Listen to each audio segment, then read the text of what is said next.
I'd like to introduce Allison from England, who takes LDN for MS. Welcome, Allison. Hello, thank you. Could you tell me how old you were when you first started to get MS symptoms? 26. And what were your symptoms at that time?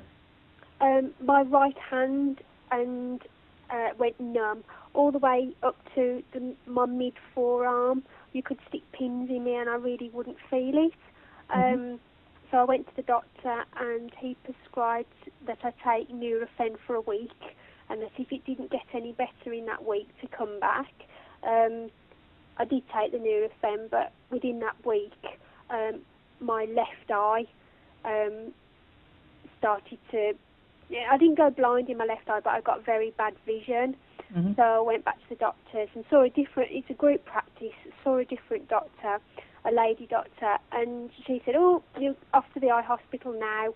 And that's how I sort of got to be tested for MS, because with my hand going funny and my eyesight being a bit wobbly, they gave me an MRI and all sorts of other tests with things stuck to my head and sight tests and God knows what. And that's how they diagnosed me. And did they offer you any medication at that time? No, not at all. And what year was that, Alison? That was in 1992. Okay. So you were left with the label that you've been diagnosed with MS, and how did that affect you mentally? Oh gosh, I think it affected my mum more than it affected me, actually. I used to go out with a guy called Carl, whose dad had MS, so I knew a lot about it. Right. But I mean, Martin, the dad, he was very poorly, and he was, in a wheelchair, and he really struggled. I was 26 years old, and I was still bouncing about. To look at me, you would never have known I had MS, and I carried on as normal. I just carried on through life quite blithely, really. I never told anybody. It was only really, really people that were close to me that knew what I'd got. And I think I sort of stuck my head in the sand. If I don't talk about it, it doesn't exist and it's not happening to me. And that's how I carried on for, 15 years? You would really... I worked, nobody knew, nobody at all knew. But then in the last four odd years or so, it sort of started to really take... It's become very evident that there is something wrong. The other thing is as well, I fight it every inch of the way. As soon as I was diagnosed, within 6 months, I joined a gym. I'd started running, and I did half marathons and all sorts. I became a complete and utter fitness freak. I was quite addicted to adrenaline, I must say. And then, as I say, in the last 4 years, although I'm still not too bad, my body's starting to say, you're asking too much now. You need to slow down a bit. And these days, I don't walk very well.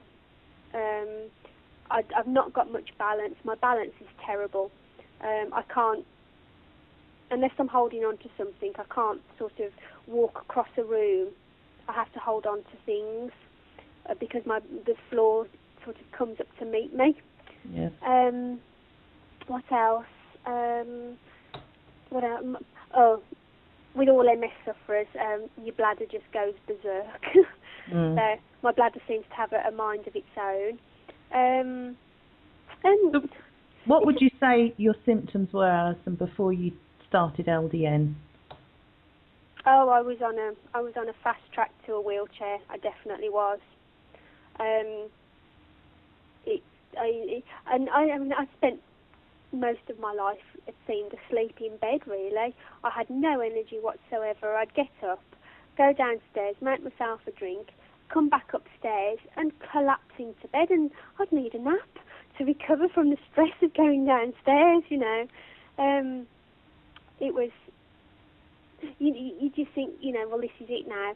I haven't got the energy to do anything, and you get to the point where I can't do it. So do you know what? I don't want to do it. Mm.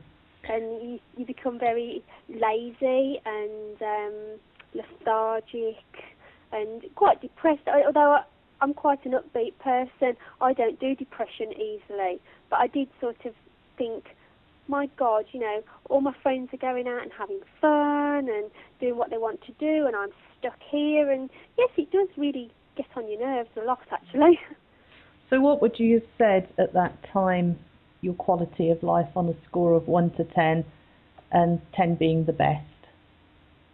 2, 3. Okay. Yeah. And what would you say it is now? 6 to 7. Well, that's pretty good, isn't it? Yeah. So, yeah. How did you hear about LDN? This is where I could kick myself. I was told about LDN a long, long time ago, but because I wasn't too bad at that point, it was like, well, I don't really need that. And I'm also one of these people that I don't like drugs. I avoid taking drugs, and it was sort of, I didn't want to take anything where I could become not addicted to it, but my body would become reliant on it, and then I would need, over a period of time, you'd need to take more to make it work, and then you take more again to keep making it work. And I really didn't want to get into that spiral. Previously, I had been into hospital and had steroid treatment, where they infuse you with steroids over a 3-day period. Yeah. And that stays in your system for 6 months. And yeah, a couple of times I had that done, and that sort of helped a bit, but I didn't like it particularly. And then I bullied my specialist to let me go on to a beta-Enferon, because my argument has always been totally opposed to doctors and specialists. They will only give you something when it's so bad you need something. And my argument has always been preventative is better, than giving me something after the event has happened. So I really, really bullied my specialist, and in the end he let me have a beta-Enferon, which I injected, and I stayed on that for probably 8 months or so, and I didn't like injecting myself, if I'm honest. And the other thing, it didn't really seem to help me at all. When I first started taking it, my body seemed to go into free fall at the shock of having this drug. And my quality of life did not improve one iota on it. And I'd heard about LDN years previously. And I know a girl that does reflexology and all the holistic things, because I love all that sort of stuff. And she said, she went to a fair or something, and somebody told her about LDN and Dr. Bob Lawrence at this I don't know, holistic fair or something. And she told me about it, and I said, I've heard of Bob Lawrence, and I've heard about LDN. She said, no, you've got to do it. You've got to phone up and do it.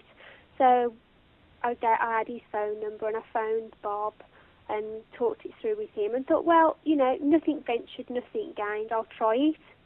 It's not as aggressive as a beta-Enferon.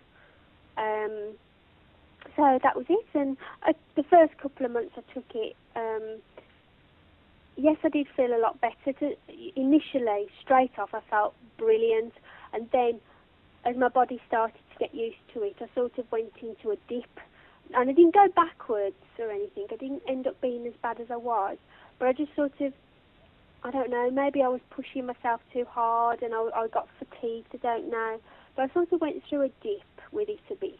But I've been taking it for just over a year now, and I can honestly say that if you saw me this time last year, if you saw me 18 months ago and then you saw me for the first time today, you would think I was a different person, because it has improved my quality of life dramatically. I mean, I was all my core stability had gone. You know, my back hurt all the time. I was bent double really, and crawling about the house. Whereas now, yes, I still get backache, but it doesn't stop me doing things. I still trot up and down the stairs, and I cook my own meals. I do my own housework. You know, I can do all the things now. Okay, slowly and carefully, but I do them. Whereas before, I hadn't got the energy, the will, or the inclination to do any of that before. Mhm. And what would you say to other people who are thinking of trying LDN, but like you, would prefer not to take any drugs? Give yourself do it for a year, and you know, give yourself a time frame. And before you start it, write down everything that is wrong, absolutely everything, and start taking it. And then 6 months down the line, go back to your list and have a look and see what's got better, because things will have got better. I'm not saying that you'll jump out of your wheelchair or out of bed and be like a spring chicken, because that's not what happens. It's very, very subtle, and you have to work with it. The MS Society, that I don't actually like particularly, has a phrase saying, if you don't use it, you'll lose it. So take the LDN and you will get more energy and you will sleep better. But with that extra energy, do exercises, move more, keep making everything work every day. Do some very gentle yoga, you know, walk up and down the street, do something that's over and above what you used to do. You've got to work with it. Well, that's very good advice. Everybody should try and do a little bit more. If not, you naturally do a little bit less, don't you? Yeah. So that's very good. That's the thing with MS, isn't it? That you're too tired and your muscles hurt, or they won't work properly. Your legs aren't working properly today. So the general consensus for most people is, oh, just be kind to yourself. Sit down on, curl up on a settee with a blanket and a hot water bottle and watch TV for the day, and, treat yourself kindly. You can't do that on LDN with MS. You've got to be a little bit brutal with yourself. Mm-hmm. And say, you've got to push your boundaries every day. And yes, it will make you tired to start with, but your body, the body is an amazing thing. It can repair itself, and you can retrain your brain to do things. Mm-hmm. So you've got to push your boundaries. Well, thank you very much for sharing your story with us, Alison. Thank you.